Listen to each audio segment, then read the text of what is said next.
Selamat datang di pelatihan guru Kombat. Nama saya Ibu Ana. Saya akan bantu dalam pelatihan ini. Sebelum kita mulai, semoga semua peserta sudah pegang buku pedoman keterampilan guru Kombat. Tolong pause video dan ambil buku pedoman kalau perlu.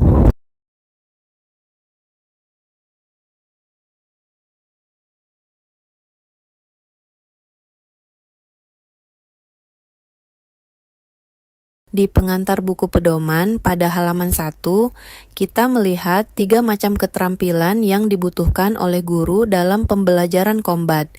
Keterampilan membaca dan menulis dalam bahasa daerah. Keterampilan menganalisa teks dalam bahasa daerah. Keterampilan menajukan pertanyaan bermutu. Pelatihan pertama ini akan berfokus kepada bahasa daerah, supaya guru dapat percaya diri sebagai guru yang terampil memakai bahasa daerah.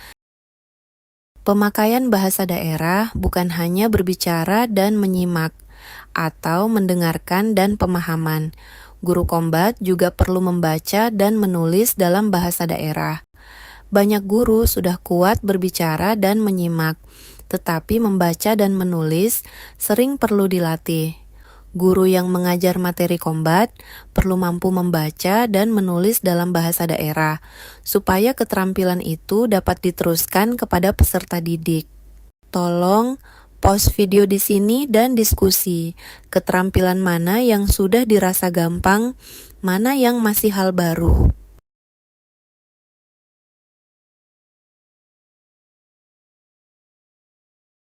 Fonologi adalah ilmu bahasa yang berfokus kepada sistem bunyi. Bunyi-bunyi dalam bahasa manusia terdiri dari bunyi vokal dan bunyi konsonan.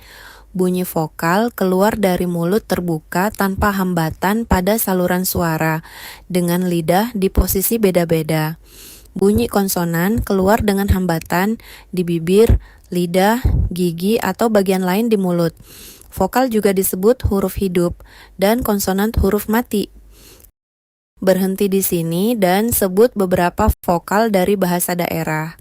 Dapat merasa posisi lidah yang berbeda-beda?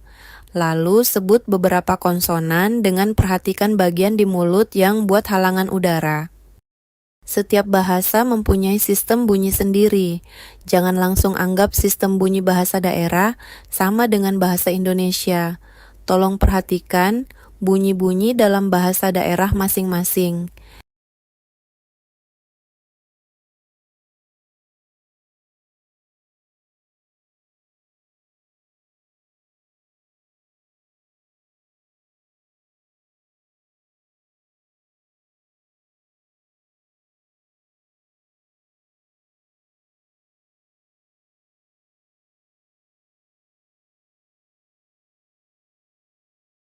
Sekarang kita kerja praktek pertama. Buka buku pedoman, menulis daftar vokal dan konsonan. Sesudah itu, mengidentifikasikan bunyi yang tidak ada dalam bahasa Indonesia atau bunyi yang ada di bahasa Indonesia tetapi tidak ada dalam bahasa daerah di kata-kata asli. Pada praktek kedua, tolong membaca teks pendek dari Alkitab Bahasa Daerah. Pakai kode ini untuk unduh Alkitab Bahasa Daerah. Baca teks secara pelan dulu, lalu ulangi beberapa kali sampai dapat membaca secara lancar. Baca sendiri dan dalam kelompok. Memperhatikan suku kata, kata dasar, awalan dan akhiran dalam bahasa daerah. Tujuannya bukan membaca cepat saja, tetapi membaca dengan intonasi tepat dan lancar. Praktek ketiga adalah latihan menulis. Silahkan menulis apa yang dibaca oleh pelatih. Menulis semua bunyi dengan tepat dan awalan atau akhiran secara konsisten. Membaca lancar tidak terjadi hanya dengan satu kali baca. Praktek membaca dan menulis dapat diulangi beberapa kali dalam pelatihan ini. Guru juga perlu melatih diri dengan membaca berulang-ulang setiap minggu, sehingga dapat percaya diri sebagai guru yang sudah menjadi pakar bahasa daerah. Terima kasih.